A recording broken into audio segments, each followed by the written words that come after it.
വിവാഹ വാഗ്ദാനം നൽകി ഗർഭിണിയാക്കിയ ശേഷം ഗർഭഛിദ്രത്തിന് നിർബന്ധിച്ച് രാഹുൽ മാങ്കൂട്ടത്തിൽ യുവതിയെ ഭീഷണിപ്പെടുത്തുന്ന ഒരു ഓഡിയോ കൂടി പുറത്തു വന്നിട്ടുണ്ട്. യുവതിയെ അപമാനിച്ചും അച്ഛന് വിളിച്ചും രാഹുൽ സംസാരിക്കുന്നത് ഈ ഓഡിയോയിൽ വ്യക്തമാണ്.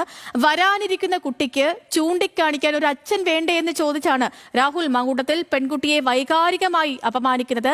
ചതിക്കപ്പെടുകയായിരുന്നു എന്ന് തനിക്കറിയില്ലായിരുന്നു എന്നാണ് ഇതില് പെൺകുട്ടി നൽകിയിരിക്കുന്ന മറുപടി. നമുക്ക് ആ ഫോൺ സംഭാഷണം കേൾക്കാം.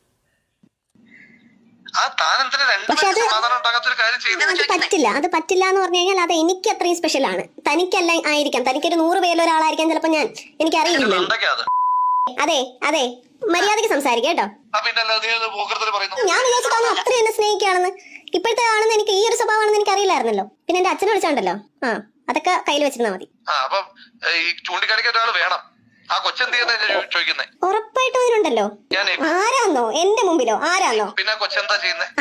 അതിനോട് ഞാൻ പറഞ്ഞ് മനസ്സിലാക്കിക്കോളാം. താൻ ആ വിഷയത്തിലേ ഇടപെടണ്ട. 2 സെക്കൻഡ് മതി എന്നെ കൊല്ലാനെന്നല്ലേ പറഞ്ഞു. താനങ്ങ് കുന്നേരെ, അപ്പൊ എല്ലാം തീരുമല്ലോ. എന്ത് കഷ്ടമാണ് അല്ലെ? സ്വകാര്യത മാനിച്ച് യുവതിയുടെ ശബ്ദത്തിൽ മാറ്റം വരുത്തിയ ഫോൺ സംഭാഷണമാണ് പ്രിയപ്പെട്ട പ്രേക്ഷകർ ഇപ്പോൾ കേട്ടത്.